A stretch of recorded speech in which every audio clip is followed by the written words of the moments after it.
Hello, and thank you for joining me.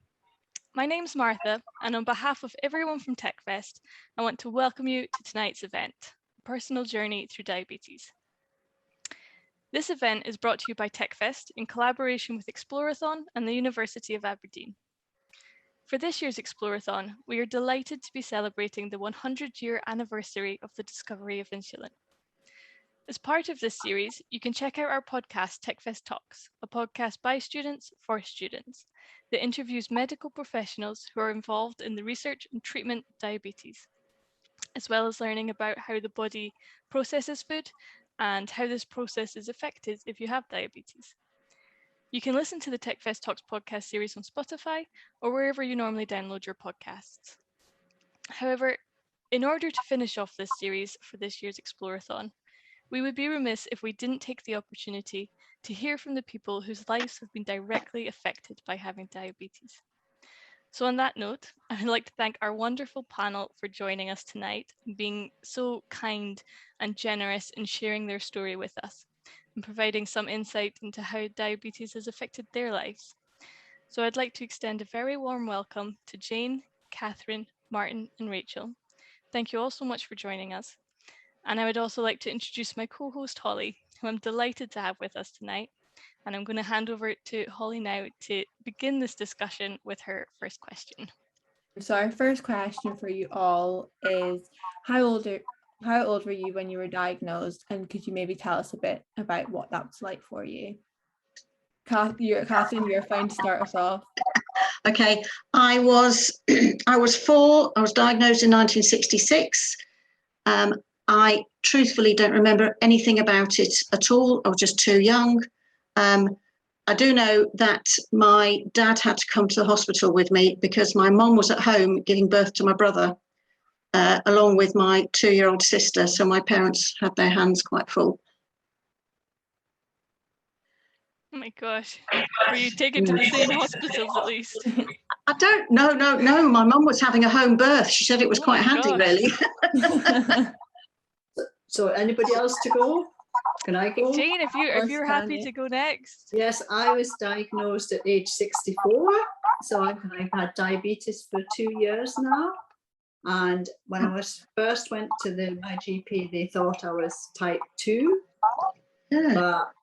But they quickly found out, because I had ketones in my body, and I had also had the antibodies, that I was actually type 1. So I'm quite new to being diabetic. Is that quite rare? Do you know, being diagnosed with type 1 a bit later on? I thought it was. Is it not usually a bit younger that gets picked up? It's not. Apparently, I was told at the hospital the oldest person they had diagnosed was in their 80s. So it's unusual for somebody my age to get on, but it's not unknown. Oh, there you go. I'm learning already, and just for anyone. Yeah. And the thing it's a child thing, isn't it? Pardon? It's normally for young children up to about 20 is the norm, isn't it? Yes, but it's type 1 adults, because when I went on my learning course, there was quite a lot of adults on the course, had been diagnosed recently as well. I didn't realise that. Just before we move on to Rachel and Martin there, I was just wondering, just for anyone listening at home that doesn't know, would anybody be able to just really quickly explain what the difference between type 1 and type 2 diabetes is? It's just, we've mentioned that now, and I wasn't sure if anybody could just give us a really quick summary of the difference. Well, I think the difference with type 1 is you don't produce any insulin at all. Whereas in type 2, I think you produce some insulin, but not enough to efficiently. You don't produce it efficiently. And also I was told that type 2 don't have ketones in their blood. So I don't know if that's true or not. Yeah, I think that's why in my head I had that preconceived notion that if you had type 1, you would have to be diagnosed younger because you don't have it at all. But there you go. It's good to be learning these things already. Martin. Sorry. Go ahead. I was diagnosed age 5 in 1954. At that time, it was called juvenile diabetes, and it also was called sugar diabetes at the time. We didn't have type 1s or type 2s then. You're all logged together. Later on, nowadays, they know that you can get type 1 at any age at all. So things have been learned. Anyway, I was through the summer of 1955. It was quite hot, and I was forever going to the tap, drinking water. Then I was going to a loo all the time, and hungry all the time as well, and I lost weight. My mother took me to see the doctor. He told her to take me to the hospital. I went there, and they told me to go up to the wards to see the fishes in the aquarium. And I happily trotted up there, and I didn't come out for a month. Oh, Oh my gosh. So that was how it started for me. And then over that period of a month, they stabilized me onto insulin, and the food was weighed. Potatoes were weighed out on scales, and it was quite rigid at that time. If you don't mind me asking, why was that such a long stay in hospital? Was it because you lost so much weight, or That's what they did at that time. They it was they just the just took norm? so long to stabilize you. Yeah. Wow. Gosh. And I can't exactly remember what insulins I was on, but I think they started me on soluble insulin, and then eventually I ended up on Lente, which is 1 injection a day. Okay. The problem with that is that you have to have meals at set times. So if you ate at 7 in the morning, you'd have to eat by 1 o'clock, otherwise you go hypo. And also you'd have to have a snack in mid-morning, and you'd have to have a snack mid-afternoon, again, in case you go hypo. And when you say hypo, could you expand on that a little bit? Your blood sugar drops. Now we know it's hypo if you go below 3.9. But at that time, you know, they didn't measure blood glucose like they do now, and it was just the fact that if you didn't eat at the right time, because you had insulin in your body, and it lasted up to 36 hours, depending on which one it was, you had to eat, and it had to be at certain times. Wow, I think we'll circle back around to diet in a little bit, because I think that's such an interesting part of it. But I'd like to introduce our final panelist, because we also have Rachel on the call, and I'm really pleased that you're here, Rachel, because I hope our other panelists don't mind me saying, but you're from a different generation from our other panelists, so it's really interesting to hear if your experience was the same with this sort of lengthy hospital stays and the way it was diagnosed, or if your experience was slightly different. Absolutely. So my name's Rachel. So I'm currently 32 years of age.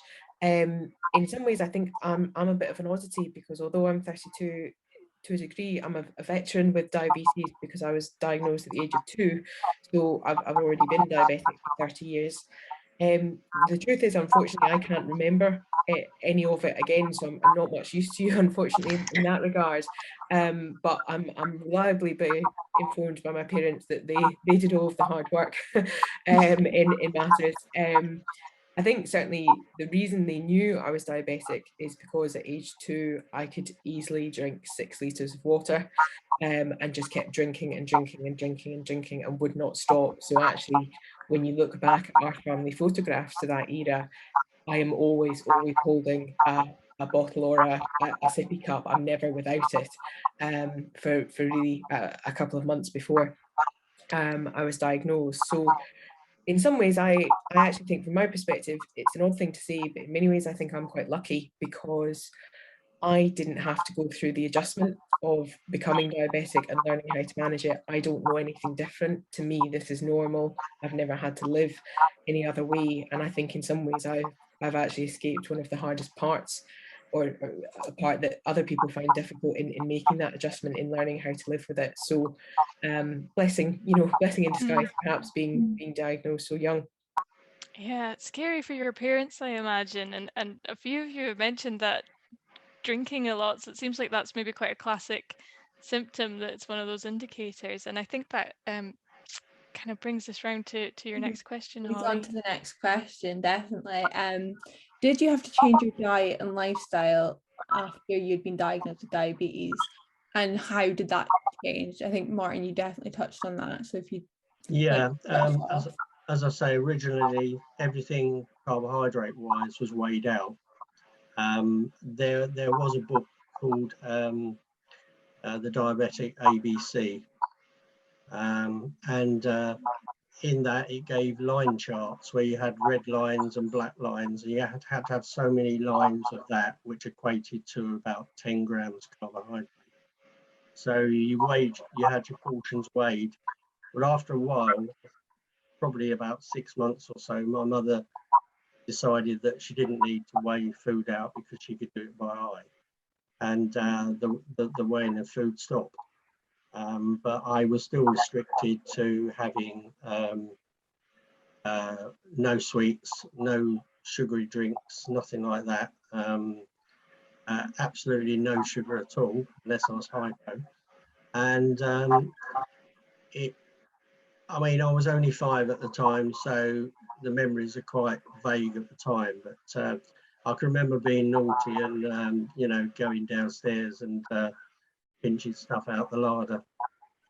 I mean, yeah, I mean, what kid doesn't do that, you know? But yeah, but I mean, again, sorry, I was just gonna say, again, forgive my ignorance here, but if you weren't being careful, or if a mistake happened and you accidentally had too much sugars or not enough, it can be really dangerous, right? I mean, if you're not being careful. You can, because now we measure ketones, which are the poisons that can build up in your bloodstream. But at that time, you didn't. All you had was a Clinitest test kit, which was like a small chemistry set. And you had a test tube, you had a dropper, you had these tablets. So you used to put 5 drops of urine in the test tube, 10 drops of water. You drop a tablet which boiled in the test tube, and it gave a series of colours going from blue through to orange. If you Martin, blue, yeah. Martin, did you ever used to shake the test tube to see if you could stop it going orange?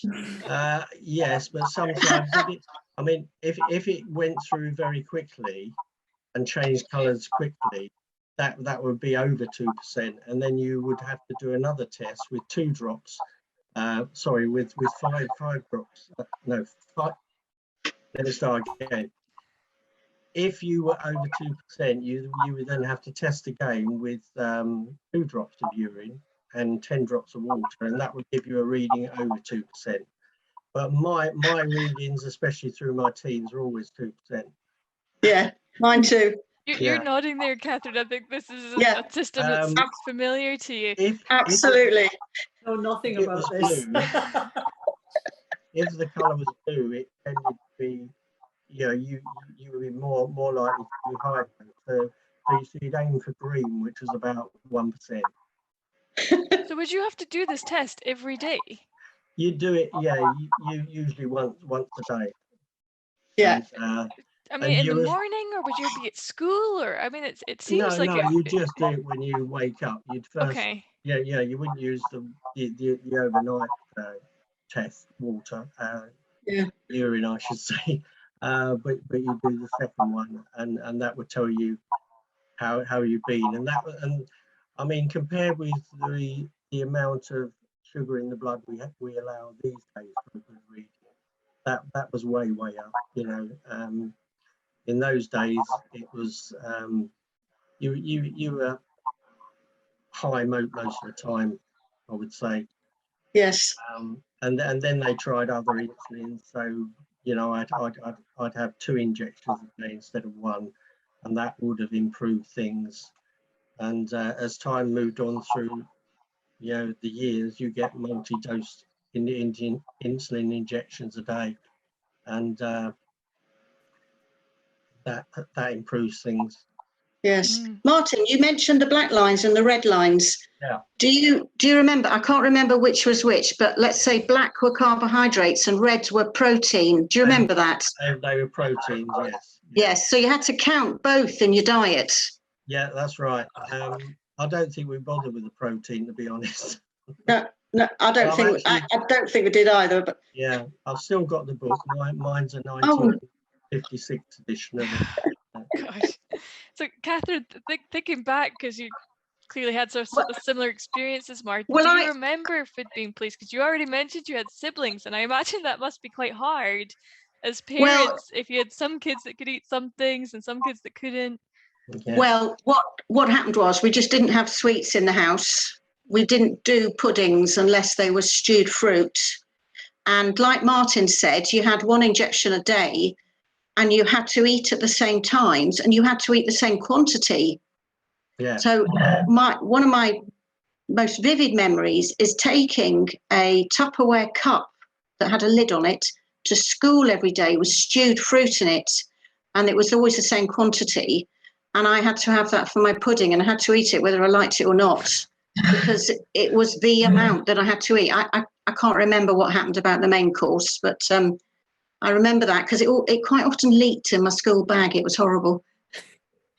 And so, if you don't mind me asking, now is it your diet a lot less restrictive, or is it?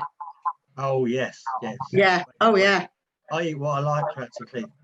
Yes, and so do I. Oh, Yeah. Wow, so quite the difference. Yes. Jane, how have you found that, after going so long without being diagnosed and presumably not having to think so much about diet to now having that be something you need to consider? Actually, since I was in my 30s, I've been gluten intolerant. Oh, right, okay. So I've always had to think about what I'm eating. Of course.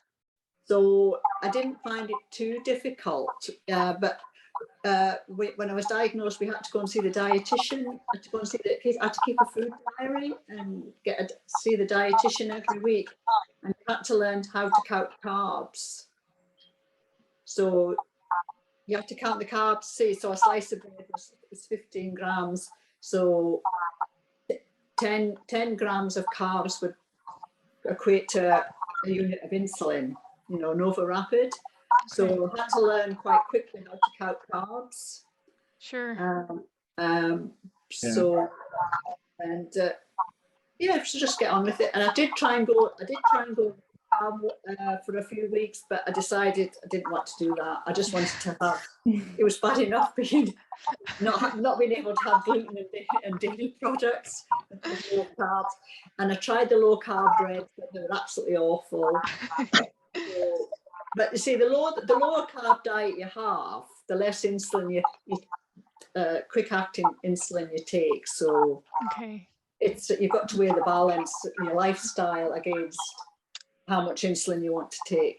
Sure, and I think that's an interesting point to bring up, lifestyle. And Rachel, that was something I was going to ask you about, because you mentioned already that essentially you've been diabetic your whole life, and I was just wondering if that had any impact on your social life and things like going out for dinner or even at school lunches types of things, if that's negatively affected you, or if there's been ways around that, just going out to a restaurant or going to a cafe.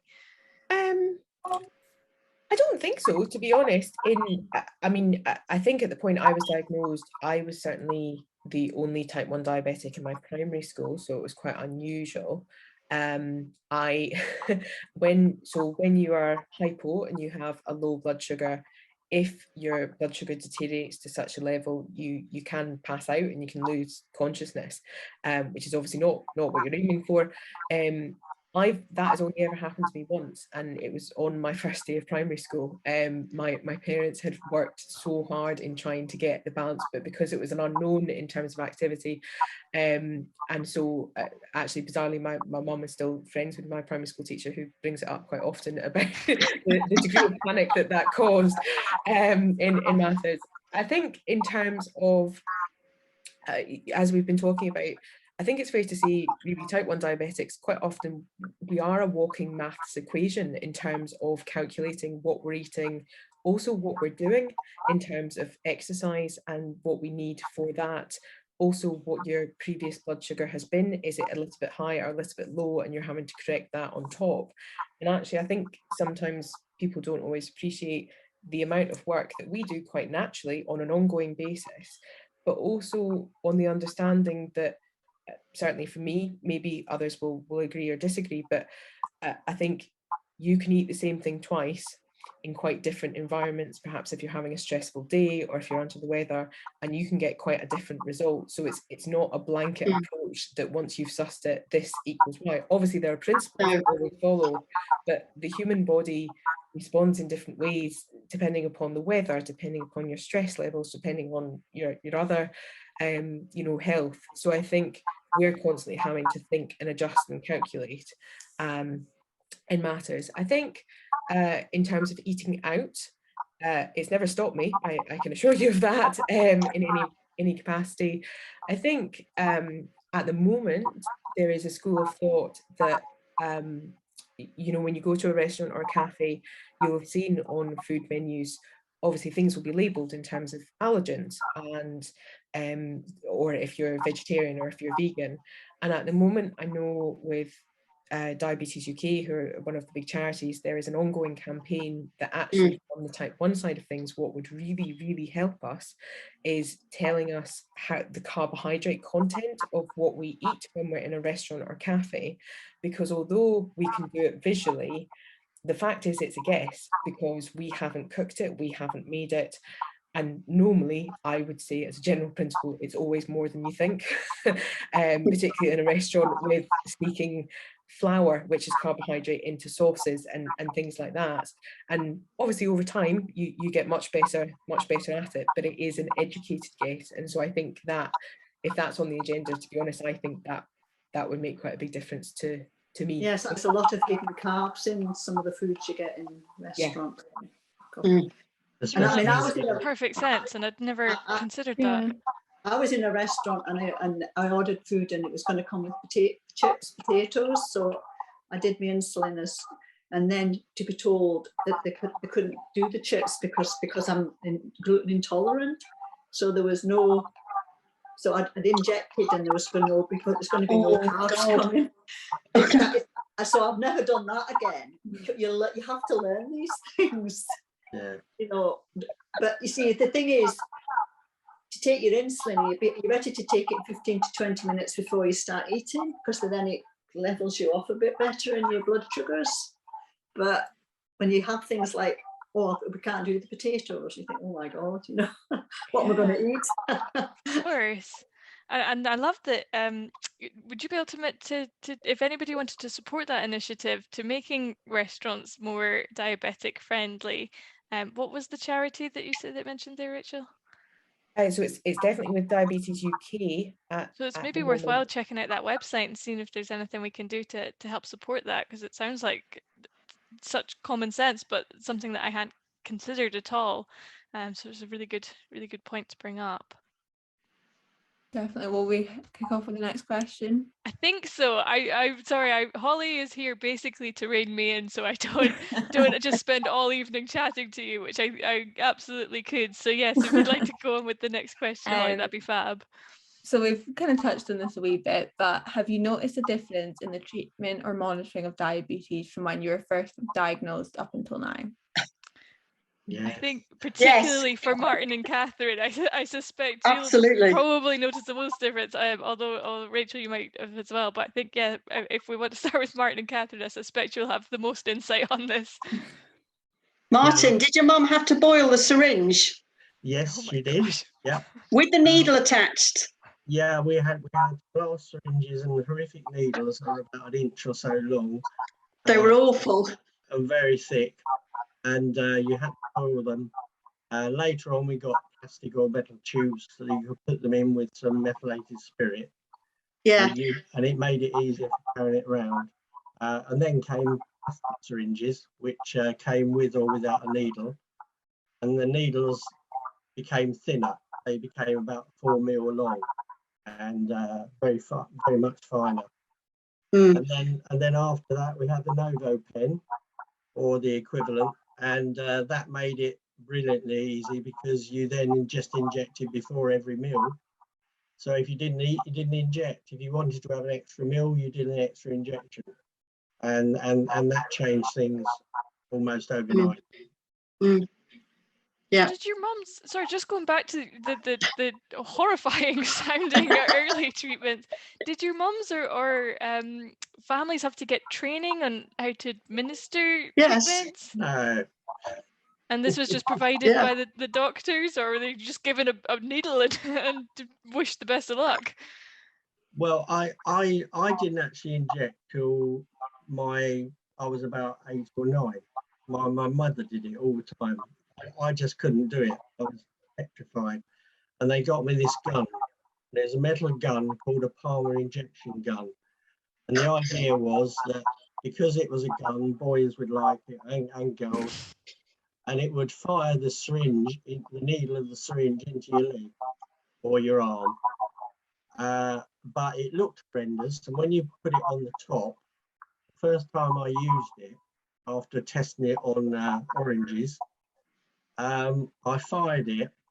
It shot off the injection gun, and I had this insulin syringe hanging down my leg, embedded in my leg. And I never used it after that. It was absolutely horrendous. I didn't have one of those, thank goodness. No, it looked like an instrument of torture. Yeah, Do I you had remember getting to an age where you had to start injecting yourself? Sorry, I was 12, and the reason I learnt was because my parents had moved to Africa when I was 7, and I was going to be sent back to boarding school in England, so I had to learn. So my mum taught me, and then off I went with my blue container full of methylated spirits with a spring in the bottom. So you had one of them. You drop the syringe in with the needle attached, and the spring was designed to stop the needle blunting itself on the bottom of the container.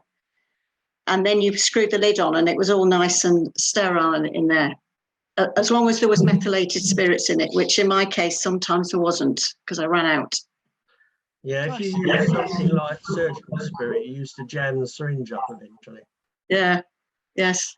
I think we'll have to put a warning on this before it goes out for anybody that has fear of needles. But because I think for most people, just the idea of injecting yourself, it's such a thought. But I guess it's just something you just got used to.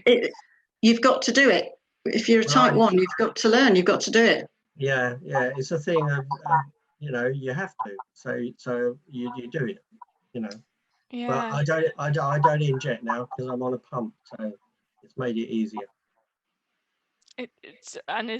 So that has made your life a bit easier. I was doing at least 4 injections a day on multi-dose injections, and if I wanted a snack, I would do an extra one.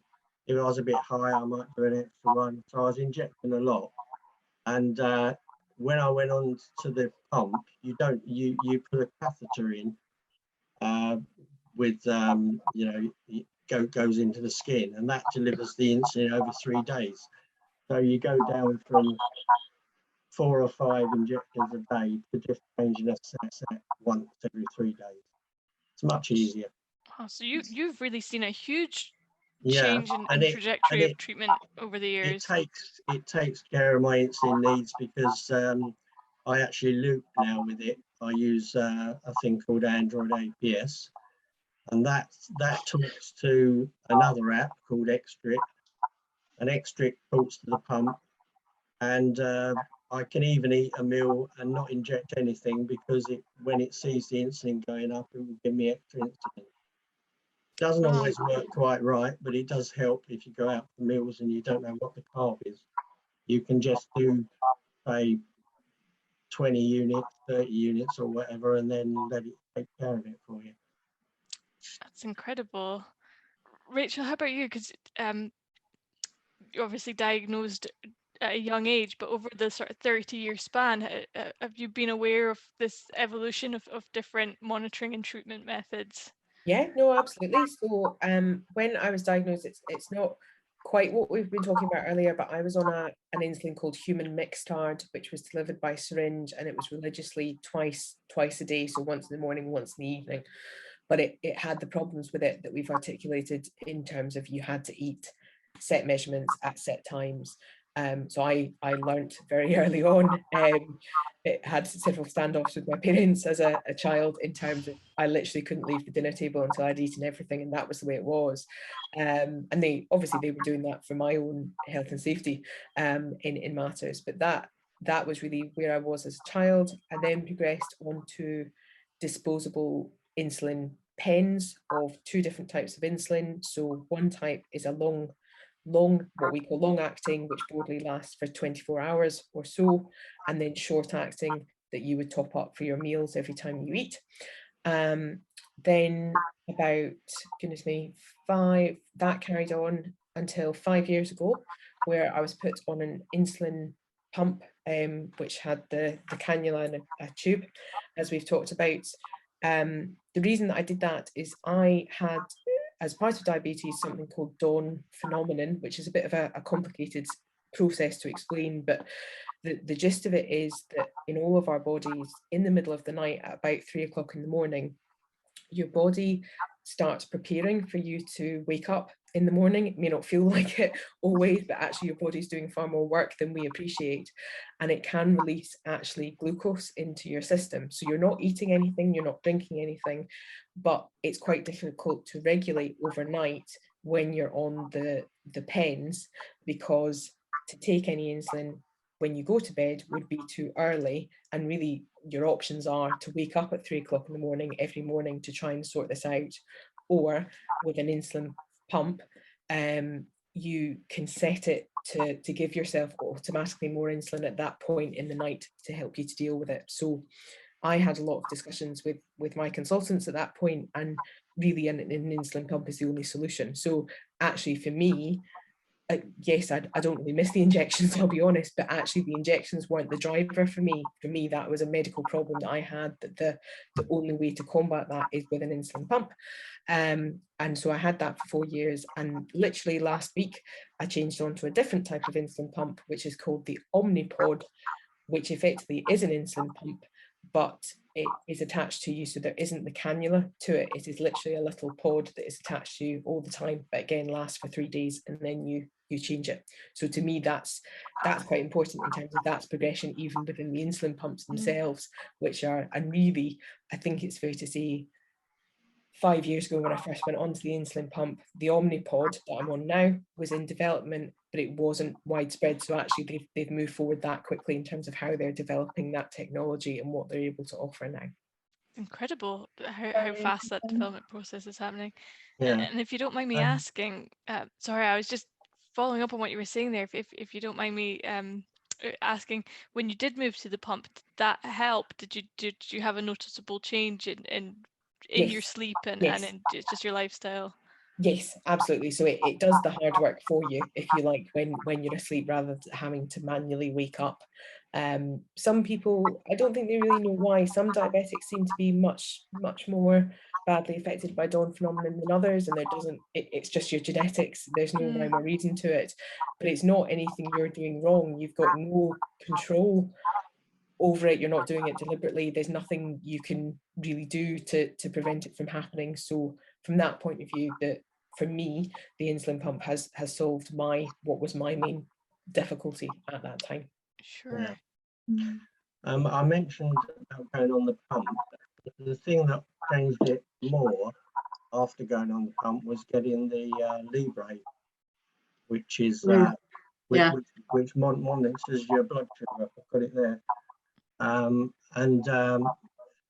With the system that I use, this one's the Libre 2, so it transmits by Bluetooth to my phone.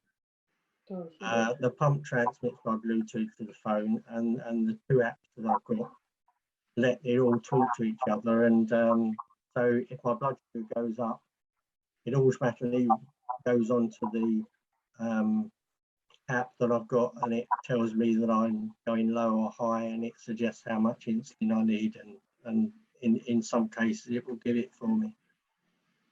So really the Libre and the pump, those 2 together, is brilliant. So is that something you just have on all the time? Yeah, the Libre you wear for 14 days before the battery runs out. All right, okay. Do you have the Libre 2 or the Libre 1? The two. Yeah. And me. Oh, we're on to comparing models. No, it's just that the Libre 2's got alarms on it. So Yes. Oh, I see. Okay. So if you go low, if it's in the middle of the night, you're sleeping, obviously. If you go low in the middle of the night, the alarm goes off. So you can treat to a hypo or a hyper. Yeah. Yeah. I imagine it's got to give you a lot of comfort as well to know that that alarm's there. Well, the thing is, if you sleep through a hyper, you wake up with a terrible headache. Yeah. Because Jane, you, as our newly diagnosed diabetic, I assume you won't have seen the same progression in various treatment methodologies. The only progression I've had is I had to go from I went from finger pricking, because the first few months I was diagnosed, I had to finger prick at least 8 to 10 times a day and test my blood. But that only gives you a snapshot of what your blood's doing. Yeah. But then once the dietitian had approved, I've got the Libre, and that shows you what it's a 24-hour progression. So as long as you scan with it in 8 hours, it tells you where your blood's been. Some people think that it's not as accurate as it could be, but it suits me, and it gives you a trend of what if your blood's going up or down. Yeah. And it tells you if you, what foods sends your blood's really high and what foods don't, Sure. Yeah. I imagine just being able to keep track of it like that would be useful. And also, I'm still on multiple daily injections, but I did consider the pump. But then, at my age, I don't know what. And my consultant seemed to think I control my diabetes quite well, so the pump wasn't essential for me. I've stayed on injections, Jane, because I know lots of people who use the pump, like Martin, but I just don't fancy the tubing and everything that goes with it, and all the spare bits you have to take with you whenever you go out, just in case something comes detached. Whereas with the multiple injections, it's just easy. You just need the pen. Well, I carry a pen all the time anyway. Right, okay. Because if the pump stops working, you've got no insulin on board. You've got no, you've got no basal insulin, long-acting insulin in your bloodstream, because it uses all short-acting. So you've got to have a pen with you just in case. Okay. I've never, in the 6 years I've been using the pump, I've never had to use it. Oh, right. It's there in case. Just in case. Yeah. So it seems like it's I guess kind of a personal decision for each person based on their circumstances. I'm sure your doctor as well would be able to weigh in and help advise. Yeah. The NHS are running a trial at the moment. They've got 1,000 type 1s who are doing what Martin's doing, closed loop, whereby the insulin pumps talks to the blood sugar level reader and vice versa, and to try that out to see how successful it is. And then eventually, hopefully, all type 1s will be offered that system if we want it. Excellent. Well, I think that brings us on quite nicely to our next question. Yeah.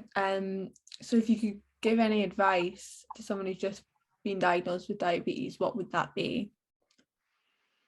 Shall we start with Jane this time? Just given that you've been diagnosed quite recently, and this is an experience that you've just gone through, I think it'd be interesting to have your take compared to someone that's been diabetic for most of their life. Okay, I think you have to become an expert at your own diabetes. You don't compare yourself to somebody else that's got diabetes, because they have different doses of insulin, they have different activity levels, they do different things. So you should become an expert at your own diabetes and honestly, read up as much as you can and listen to your doctors and your dietitians, because they're there to help you. And don't be afraid to make mistakes either, because everybody makes, I mean, I've made mistakes, giving myself too much insulin, not enough insulin, eating too much wrong types of food. Everybody makes mistakes. So sounds like good advice. Rachel, is there anything you would add to that? I suppose it's more of a practical tip, but we've been talking about the Libra patches, so the white discs that we all wear that measures your blood glucose. And I think you can get it online if you have a look, but something that's been really helpful for me is a few people that have them that have actually put one of those Libra patches on another family member who's not diabetic. And that's actually really useful to see in terms of the amount that someone without diabetes, their body fluctuates. Your blood glucose is not designed to be a poker straight line at all times. It just doesn't happen. And actually, because we now have so much information, that's great and that's really helpful. But I think sometimes people find it difficult it can be a bit overwhelming sometimes, because you can become a bit obsessive about it, I think it's fair to say. And it's, well, what are we trying to achieve here? We're trying to achieve what anyone else's body would do. So actually, this idea of trying to achieve a poker straight line 24 hours a day, 7 days a week is artificial, because no one's body does that. And I actually, in my mindset, you know, that's been really helpful for me in terms of, let's be realistic to see what you're achieving, because ultimately we just want the body to behave as it should. I think this is the only other thing I'd say, and it's perhaps a bit of an unusual thing to say, I think, but if you indulge me a bit in being arguably a bit dramatic, you could say that with type 1 diabetic, our pancreas doesn't work. It doesn't produce any insulin. So if we think about that logically, our organ, the pancreas, it has failed. It's not doing its design purpose. So when I was a child, all the way through from being diagnosed until I was 18, I had the same consultant, and I was really, really lucky to have that and to have that continuity. And he was quite a tough guy, but for good reason and really helpful. And he said, you know, the thing is, technically speaking, you have organ failure because one of your organs does not work. But I've always thought about this in matters. And his point was that if you actually compare us to anyone else who's suffering from organ failure of a different organ, I know which one I'd pick. And I actually think, you know, we live relatively normal lives with relatively little medical intervention and hiccups and problems. And actually, I think that's really helped me personally to stay grounded and to put it in perspective in terms of how well the medicine actually helps us and the technology helps us in living our lives compared to other people. And that's really helped me, I think, over the years. Interesting point of view, and getting really deep there, and I totally see where you're coming from, but I can imagine as well, especially being younger, when you're the only person in class you said you were the only person in your primary class that had diabetes and things. I could see how mentally it would be really draining, because I think we talk about the physical difficulties a lot, but I imagine there must be a lot of mental difficulties involved as well. And I know being diagnosed as young as you were, you've never known anything different, but you know, you would for sure be forgiven for having periods of just being very annoyed about it, or just seeing the unfairness in it. So I think the fact that you take that outlook on it is just really admirable. Can I say that I sort of went through a grieving process when I was first diagnosed. Yeah. I completely understand that. I was really angry at the fact that I was diagnosed at my age. Quite angry. Yeah. But I think that's totally understandable. And I think I think you had really good advice there about speaking to your doctor and doing as much research as you can. But I know that sometimes research on the internet can send you down a bit of a dark a dark hole that you don't necessarily want to go into. So knowing those places to get good information and to be supported is really important. Catherine, what about you? This is maybe a conversation you've already had with people before, but if someone was coming to you newly diagnosed, is there any advice on top of what Rachel and Jane have said there that you would add to? Yes. So for a long time, I used to beat myself up mentally because I couldn't get my blood sugar levels spot on all the time. And it was only when I met a lot of other type 1 diabetics at a type 1 event that I realised that lots of us, our blood sugar levels went up and down. And my advice is that don't beat yourself up, because you can't do better than your best. And if you're doing your best, that's all you can do. That's my advice. Add to that, because I think that's brilliant advice for life in general. But from your experience, has there been support from the mental health side? It's not in the mainstream as I've grown up. It's only in the last few years that people have started to talk about the mental load, which everybody carries a mental load, don't you? But for type 1 diabetics, you've got I describe it as a second career. You've got one career, which is if you're of working age, you're doing a job, but you've got a second career running alongside, which is doing all the calculations in your head and all the thinking and all the planning for your life, for your day. So yes, there is a lot of stuff going on in my mind about being type 1 every day. I think the medical profession is realising now about how tough it can be, and there's a lot more talk about it and a lot more action being taken to help us. I don't know what happens now, but when I was diagnosed with diabetic clinic, you were offered the services of a psychiatrist if you wanted to see them. Oh, right, okay. So I don't know That's really good. Now with COVID. It's really good. Yeah. Because I think, I mean, I'm coming from such a place of ignorance, and I think most of us know someone with diabetes or somebody that's been touched with diabetes, but I just hadn't fully comprehended how much goes into it in terms of the monitoring and how much you take on yourself in keeping yourself fit and healthy. And it's such a mental burden that it's good to know that support is there, because I think there's really two sides of yourself that you need to look after, and you don't want to neglect your mental health while you're trying to take care of your physical health. Martin, was there anything else that you would touch on there, just in terms of giving someone else advice? Yeah, I'm into technology, have been for a long while, and technology's helped me, but social media's helped as well. When I started on the pump and various other devices, I found that peer support is a good thing to go into, and there's lots of groups on Facebook about type 1, there's groups about different makes of pump, there's groups about Libre, there's groups about you name it, and about diabetes, and there's some group. So if you've got a problem with your levels being high and you're on a pump, or your levels are low, or something's happened and you can't find it in the manual, if you ask it on Facebook, within minutes usually you get an answer.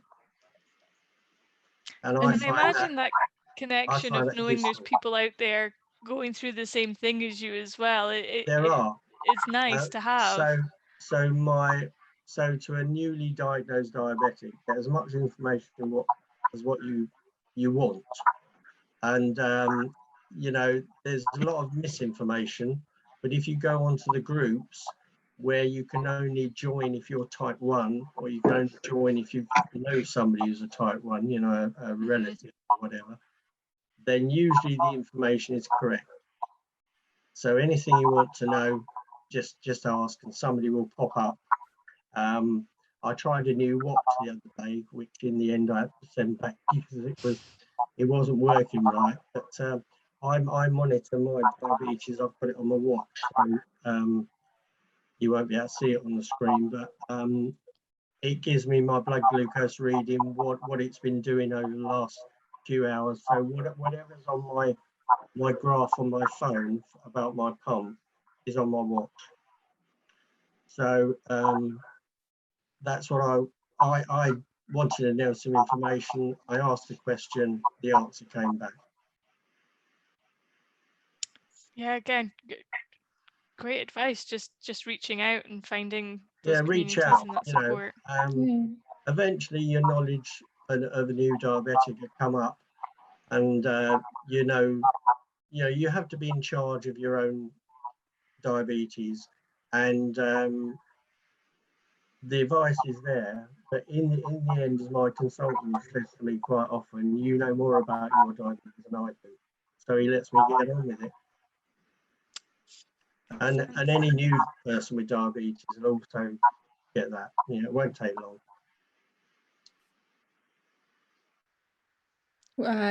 We'll head on to our final I think question. so. I think that actually kind of leads on to, Yeah, to it your next definitely- question there. Definitely does. So if you could invent something new to help people manage diabetes, what kind of thing would that be? Easy. A second to think about it. No, I know. Inventions and the technologies that already exist are blowing my mind already. But yeah, if there was anything else that you wish you could invent, what would it be? In fact, it's been invented now, and I always thought, ever since I was small, that one day they'll have a device to go under the skin, which will monitor your blood, will monitor your insulin needs, and will deliver insulin from a reservoir which you fill up, say, once a month or whatever. And it would also have some form of glucose, like glycogen, which if you went low, that would start delivering that. And I read only this week that there's a device being trialed in America. They're looking at it in trials that is implantable. Wow, okay, so yeah, watch the space. Yeah, and that's where I think it's going to go. If they don't find a cure, it'll be an implantable device that will monitor your blood sugars, will give the right amount of insulin, and do it for you, basically. Because do you think that would alleviate the mental burden as well? Well, it'll stop you having all these devices stuck to your body. Yes, you wouldn't have to think about it because your device would be thinking for you. Mm-hmm. Yeah. So that, for me, looks as though it might be coming within the next 5-10 years. It might be sooner. I mean, technology with diabetes is moving on at a vast rate now. The artificial pancreas is there. It's just around the corner. Wow. Catherine, what about you? Feel free to agree as well if you were fully on board with what Martin's saying, but if you had anything else to add to that in terms of it could be the treatment or any other aspect that we've talked about. No, I'm with Martin really. The fully thinking artificial pancreas that isn't stuck to your outside somewhere where you can knock it off when you go through a doorway, for example. Would be ideal. It would be absolutely ideal. Failing that, of course, a pancreas transplant that worked consistently, that would be marvellous. Something to take away the mental load would be fabulous. Yeah, absolutely. Jane, anything to add to that, or are you very much in the same train of thought there? Well, I don't know anything a lot about the latest technology, so I'm quite happy doing the multiple daily injections in the Libra. As long as I've got the Libra, I would like to have a Libra that you don't have to scan. It's automatic, so it goes onto your I think that's coming, Jane. I think there's a Libra version 3 in the pipeline. Because you know when you're out exercising, it'd be quite nice just to look at your watch and say, oh yeah, I need to take on some glucose, rather than having a scan. Get one of these. That's what I've got. Is that what you've got, is it? Yeah, it transmits to my watch. It tells me that my blood glucose at the moment is 7.1. But did you have to buy that, Martin, yourself? Oh, I made it. Yeah, you have to build the app yourself because it's classed as a medical device. You can't get it off yourself. You have to build it. Okay. Yeah. Okay. Well, I looked at getting a pump, but the thing, you have to do a 2-week training thing, and you're not allowed. You have to basically become housebound and not do any exercise, or not just do light housework. And that sounds like a real shame. It's actually. I thought you've got to jump through hoops to get a pump. That's what I thought. And you've got to keep a diary, and you've got to do all this. And I thought, is it worth it? I don't know. It's obviously worth it. Maybe if I was younger, I would go through it, but at my age, just. Yeah, I mean, it sounds like not something it's not a light undertaking, but I mean, if it works for you and it improves your quality of life, then I totally understand why you go for it. Rachel, I'm 71 and I went on it and I'm dealing with it okay. So, and I don't think age is a barrier really. That's just my opinion. Well, I'm not that technically minded, so that's another negative. I'm not a bit of a technophobe really. Well, hopefully, if the trial that's going on now, at the end of the year, they decide yes, it can be offered to more people, then perhaps then you can go for it because it'll be an official off-the-shelf device. So. Yeah, okay. It sounds like that would be a benefit. But it is, I mean, just from an outside perspective, it is nice to hear that it does sound like there are options available so that you can find the course of treatment that suits you and what you're comfortable with. Rachel, if we finish on you, thinking about if there's anything you could invent, anything at all that you think would have an impact in your life, is there anything that you wish you could just will into being? I think really it's just what I said earlier in terms of carbohydrate counting for going out to a restaurant. It would take a lot of the stress out of it and give you much more certainty, and take the guesswork out of it would be my pick. And that seems like something that should be very doable. So yeah, we mentioned that before. That sounds like a great initiative to go out and support if you can. I'm keeping an eye on the time here, and I could absolutely chat to you all night, but unfortunately I think that probably is all the time that we've got, so I'm gonna have to bring this discussion to an end. I'll have to go and get my insulin before my tea. So. Oh right, okay, well, good timing then. I'm very on brand for this. I promise to not keep you any longer then, but just to say this has been so fascinating, but I also can't thank you enough for being so candid in sharing your experiences and providing us with some real insight into your own personal journeys. So once again, I would like to say a huge thank you to our panelists, to Jane, Catherine, Martin and Rachel. And thank you to everybody that's been listening. This has been part of the Explorathon Diabetes series in collaboration between TechFest and the University of Aberdeen. If you'd like to hear more in this series, I do encourage you to go and check out the TechFest Talks student podcast. We hope to see you all again very soon, but bye for now.